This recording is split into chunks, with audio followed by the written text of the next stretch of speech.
Throughout time, people across the world told each other tales of how they came to be, of heroes and monsters, romance and tragedy, death and rebirth.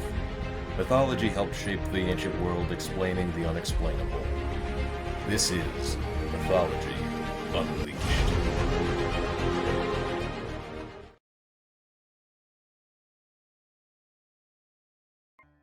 The Hindu pantheon is filled with deities and figures that all bear a striking visual appearance, many of which are easily recognized even by those who do not follow the Hindu faith.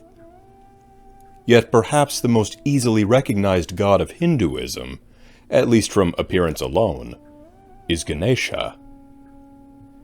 Also known as Ganesh, Ganapati, Vinayaka, Pilayar, and a number of other names, Ganesha is depicted as a heavy-set man with an elephant's head and arms that can number anywhere from 2 to 16, though often just 4, each holding various items.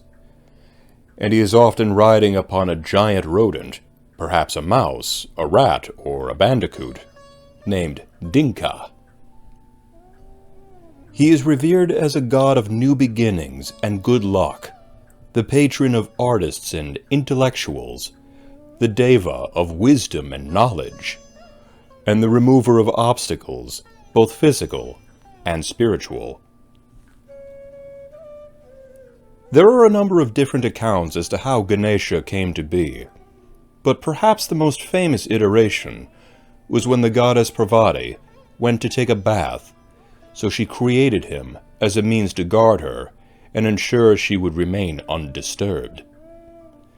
She sculpted a human form out of turmeric paste, breathed life into it, and so the being that would be Ganesha was born. Parvati gave her new son clear instructions not to let anyone enter until she was finished bathing.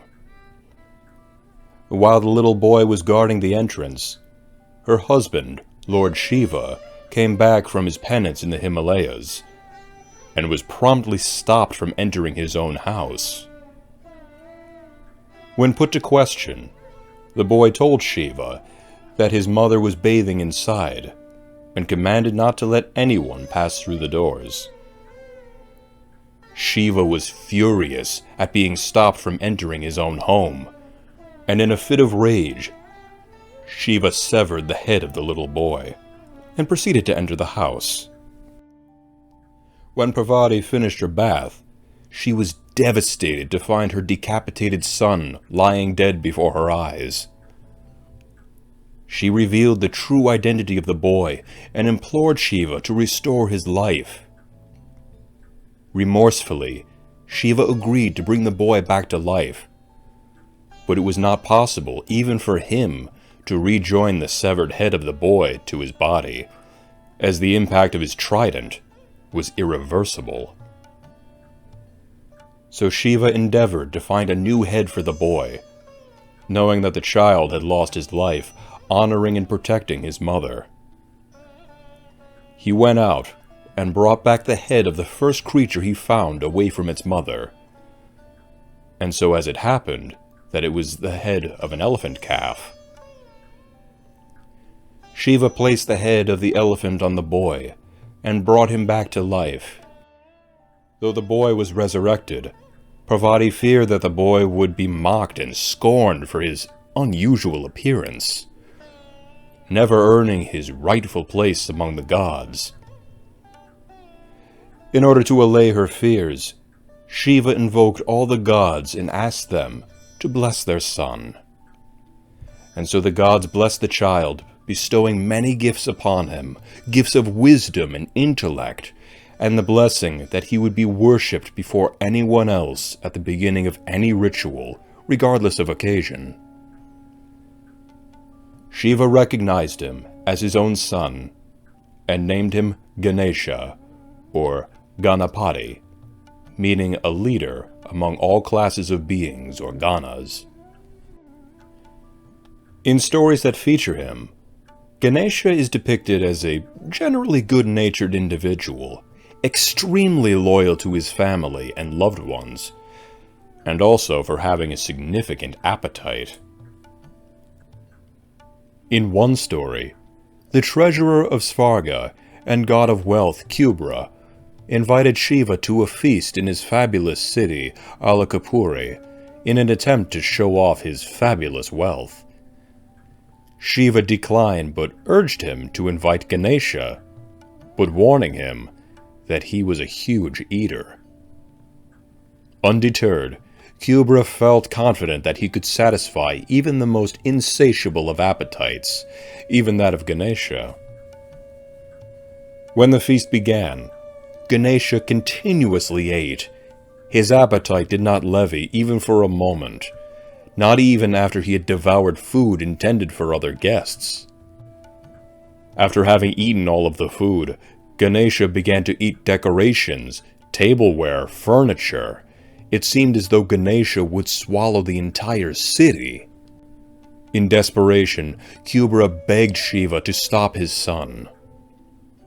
Shiva gave Kubra a handful of roasted rice, telling him that something as simple as a handful of roasted rice could satiate Ganesha's hunger, so long as it was offered with humility and love, rather than arrogance.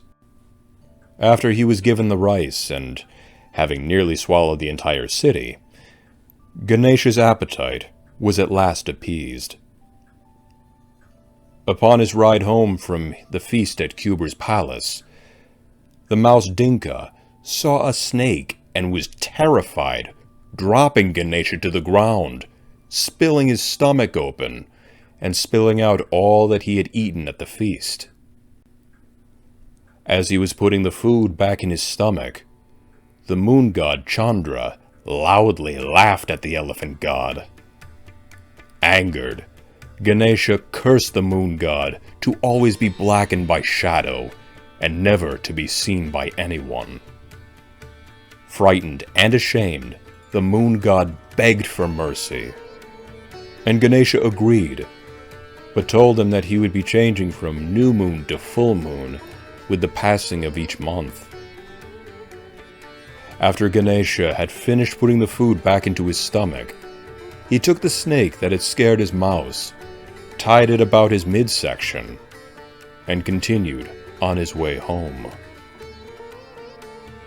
Stories such as these show that Ganesha is not above moral weakness, should he feel disrespected.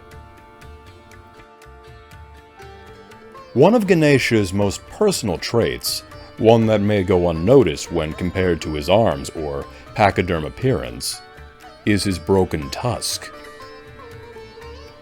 There are a number of differing accounts as to how Ganesha's tusk had been broken. In the Mahabharata, it is said that the sage Vyasa requested Ganesha to transcribe the epic poem as he dictated it to him. Ganesha agreed, so long as Vyasa would recite the Mahabharata without pause or interruption.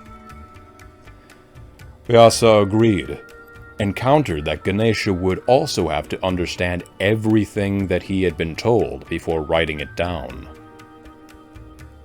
And so the pair proceeded, Vyasa reciting the poem, and Ganesha transcribing all the while.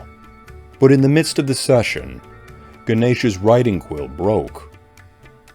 To work around this obstacle, he broke off one of his own tusks and used it as a pen so that the transcription could continue, allowing him to hold to the conditions agreed upon. In a different tale, Ganesha came into conflict with the Vishnu avatar, Parashurama, while the latter sought to pay a visit to Shiva. Ganesha, guarding the path to Shiva, halted the mighty warrior, and the two came to blows, with the more powerful Ganesha holding back the mighty, yet mortal, Parashurama. Their fight came to an end when Parashurama's axe hurled toward the elephant god. Recognizing the axe as a gift to Parashurama from Shiva himself, Ganesha allowed the blade to strike him on the tusk, severing it. It is safe to say that Ganesha stands out amongst the Hindu gods, in terms of both appearance and mannerism. A testament, considering the pantheon is widely renowned for its gods and goddesses with striking appearances and larger-than-life personas. His many arms, pot belly, and especially his one-tusk elephant head are among the most iconic images in Hindu lore, easily catching the eyes of both devoted followers and curious outsiders to the religion. His image is widespread throughout India and southern Asia as a whole, appearing in paintings, tapestries, and statues of both stone and metal alike. He is often displayed near the entrances of many important temples and other sacred places, welcoming those in need and warding off the unworthy. In addition to Ganesha's near-alien appearance, the elephant god strikes a particularly powerful chord within the hearts of many. Perhaps this is because deep down, we could all benefit from one who would remove obstacles from our lives. And we could all use a little luck every now and again. As a result, Ganesha remains one of the most popular and most widely worshipped gods of Hinduism.